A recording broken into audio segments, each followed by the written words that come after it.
Is underway in Washington. Let's take you there. Much context. I also would add, and I'm saying this as a bit of a disclaimer here before we begin taking questions, that there are still operational security matters that we're just not going to be able to speak to. We obviously take these kinds of missions very seriously. We obviously want to be able to continue to conduct these kinds of operations because ISIS remains a threat. So there's going to be some information that you will want to know that we are simply not going to be able to provide so that we can preserve our flexibility to conduct these sorts of operations going forward. With that, Bob. Hey, John, thank you. A couple questions on the civilians. If I heard you, I hear you correctly that you said you verified 3 civilians were killed? And also, could you elaborate on, perhaps explain a little further what Secretary Austin meant in his written statement about looking into the possibility that U.S. actions may have resulted in harm to civilians? What exactly is he referring to there? So we know that that when Abdullah detonated an explosive device, which obviously killed him, we know that there were 3 people on that 3rd floor with him that were also killed. His wife and 2 children. So that's what I'm talking about when I talk about the 3. We also know, as I said, that we were able to safely evacuate 10 individuals, 6 from the 1st floor, an adult male, an adult female, and 4 children, and then 4 children from the 2nd floor, which our forces were able to safely get out of the building. On that 2nd floor, where one of Abdullah's lieutenants engaged our forces, actually one of his lieutenants and the lieutenant's wife firing back at our forces. They were killed, and it appears as if a child was also killed on that 2nd floor. And as for your second question, I mean, we're always mindful of the potential for civilian harm or harm to innocent life. And while the strong indications are here is that the lives taken in this operation, the lives of innocents taken in this operation, were caused by Abdullah and his decision to blow himself up and everybody else with him on that 3rd floor, as well as the resistance of his lieutenant on the 2nd floor, we're willing to take a look, to just examine and make sure that there wasn't any action that we might have taken that could have also caused harm to innocents. You mean indirectly, or do you mean directly? In any way. I think we're just going to take a look and see. But right now, the strong indications are that to the degree there's loss of innocent life, it's loss caused by Mr. Abdullah and his lieutenant. You're quite confident on the 3, that's only 3 people that were... That's what we have right now, Bob. I'm going to give you what I can right now, and I think you know that information can change over time. That's what we have right now. Yeah, Pierre. Additional information on the team that executed the operation? I'm sorry? Any additional information about the team that executed the operation? No, I don't have any more information about the team that executed the operation. Any more details about what kind of support or cooperation that the SDF provided to the operation? The SDF were helpful in enabling our ability to conduct this operation, but I'm not going to go into more detail about what that assistance looked like. I will remind Pierre that this was a U.S. operation conducted by U.S. forces only. Jen. John, will anyone get a reward for justice reward for this tip, and how long have you had this intelligence? Also, you referred to the 3 innocent civilians, but would the wife of Haji Abdullah be considered an innocent civilian? You know, I think I'm just going to leave it the way I characterized it, Jen. And again, we're going to continue to review and look at this. I think I'm just going to leave it the way I described it. And as for the reward, I don't have any updates on that. Yet there was a $10 million reward on his head, but I don't have any updates on whether that award can or will be claimed. And then on the intelligence, I would just tell you that this operation was literally months in the planning. And of course, a strong basis for being able to conduct an operation like this is valuable intelligence that comes from multiple streams. And again, without getting into more detail than that, there was, as obviously because of the success of the operation, I mean, the intelligence was a mosaic that allowed us the level of awareness and fidelity of information to be able to conduct this in the way we did. Was he responsible for the Abbey Gate bombing? I don't have a direct connection to speak to in terms of that. However, he was the leader of ISIS, and it was an ISIS-K attack. But what we do know is he was a hands-on kind of leader. We know that that he certainly had knowledge of and was at least maintaining a level of situational awareness during the Hasaka prison break last week. We know that he was directly involved in the massacre and the rape of innocent Yazidis back in 2014. This is a man that we should all be happy is no longer walking on the face of the earth. Cord. I got a bunch. Did you get DNA of him and have positive DNA? Is that how you were able to identify? Can you tell us a little bit more about that? Can you, if you got a bunch, let's take okay. one at a time. Great. All right. We were able to identify his body through fingerprints and DNA analysis. On site? On site. Okay. Can you Well, explain? the fingerprints were on site. It took a little bit longer to get the DNA analysis, so it was a combination. Can you give us a little more detail about this firefight that occurred sort of towards the end of the 2-hour time frame that they were on the ground there? Some locals or something? What was that? And a couple people were killed? Yeah, towards the end of the operation, there was a small group of individuals approaching the compound. They were appropriately deemed as hostile, and they were engaged. They were engaged, and we know that in that engagement, 2 of them were killed, and that resulted in the end of that hostile activity. The remaining individuals left the site. Were they engaged on the ground or via air, by the air? I don't know exactly. I know that at least some engagement came from the air, but I can't be sure that there wasn't some engagement from the ground. Can you say, do you know who the lieutenant was? You mentioned he and his wife were killed. I mean, was this someone relatively senior?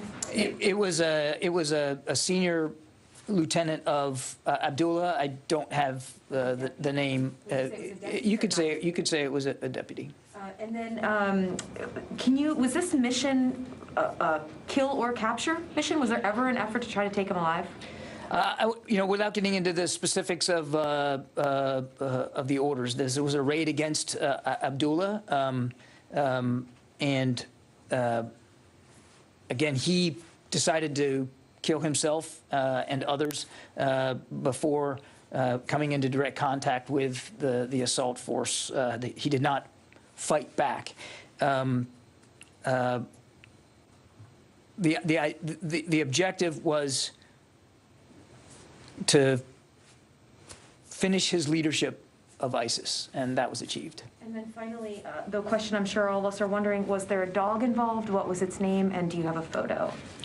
I do not know. I do not know, and I do not know. Can you take that question? I'll take all 3. Thank you very much. You're welcome. Louis. John, why did the mission take 2 hours? What was the process? I mean, was there a calculated process to get civilians out of this building? Was that a part of the delay? Because it sounds like 2 hours on the ground is quite a long time for one of these kind of missions. So it's a great question, Louis. First of all, the plan was to have them there for 2 hours. From the get-go, the plan was for 2 hours on site.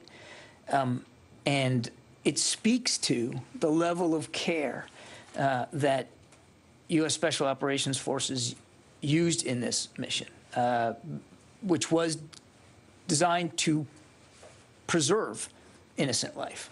To go to the site as they did, to first of all, it was securing and isolating the site. Then it was to get innocents and, quite frankly, to encourage Mr. Abdullah to leave the site. And that's why they used a bullhorn and made several call-outs, beseeching everybody in that building to leave. And that takes some time, too. You want to make sure you make a good faith effort to do that, and we did. They were engaged. There was an explosion on the third floor and engagement, gunfire from the building, and then they went in. And obviously, you want to process the site as best you can, get as much information as you can, and of course, in this regard, because he chose to end his life the way he did, to be able to identify and then safely leave the site. So honestly, from soup to nuts, the original plan was to have them there for 2 hours, and they were there for just about exactly 2 hours. I think the characterization has been by other officials that that he detonated this explosive very early on after the arrival of the troops. I mean, do you have a notion of how quickly he did that, or was this a long, drawn-out process? Yeah, I don't have the exact minute-by-minute tick-tock, but that characterization, as I understand it, is accurate. It wasn't long after they isolated and secured the site and began the call-outs that there was a large explosion on the third floor, which turned out to have, of course, been Abdullah killing himself and the family members that were with him on the third floor, and putting at significant risk everybody else in that building. I have one more, please. The Kabul air drone strike and the repercussions that have happened since then. We saw the Secretary issue his guidance recently. Did that factor in at all into the notion of that we're going to go in with ground troops and a raid as opposed to a drone strike? What factored into that decision, Louis, was our long-standing practice of trying to minimize civilian harm. Not what happened on the 29th of August or on any other day, but a long-standing desire to minimize civilian harm. And the president made that decision. And it was a significant decision because it involved putting our troops at much greater risk in order to do it this way. But that's in keeping with a long-standing desire by us to try to minimize civilian harm as much as possible. Oren. Just a follow-up question on civilian casualties. You said there were 3 on the third floor, the wife and 2 kids, but you also said it appears as if a child was also killed on the second floor. Yeah. Wouldn't that be 4? Well, I was referring when I was referring to the 3. I was talking about the context of him killing himself. And then who killed the child on the second floor? Again, I'm not going to get into blow by blow on every single event here. We are still processing this, Oren. It's not even 24 hours old.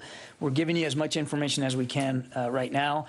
Information will continue to flow in, and as we can share it with you, we will. And one follow-up on a different But topic. let it not be forgotten, though, that we also, helped save 10 lives, including 4 kids on that second floor. So 10 people, mostly children, were able to get out of that building safely because of the care that was put into that mission.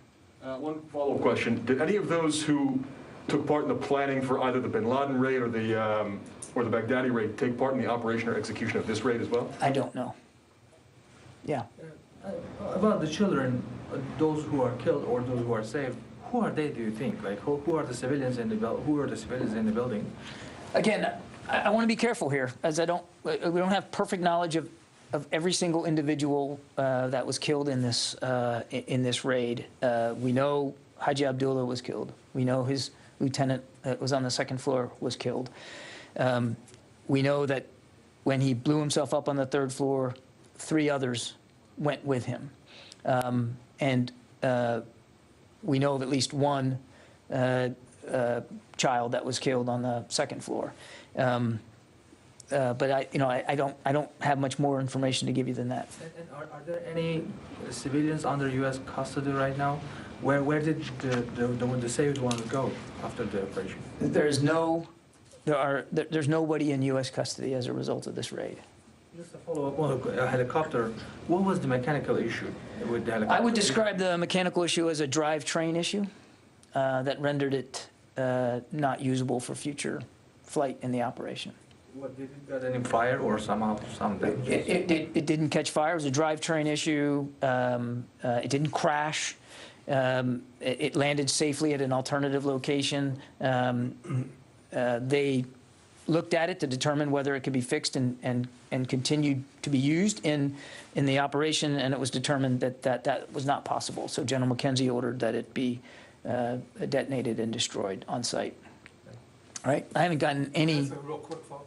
Yeah, go ahead. So, in addition to the people involved, was there other material like digital media that were recovered that could be useful for? Without getting into details, Bob, I think you know that it's common practice when we conduct raids of this kind to try to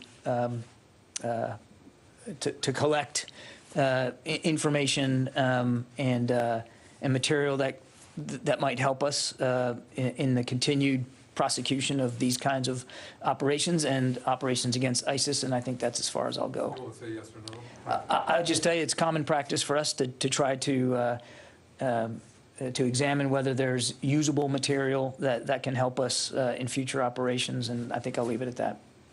Carla Babb? Thank you. Hey, thanks, John, for doing this. I have 3 questions just to clear up some things.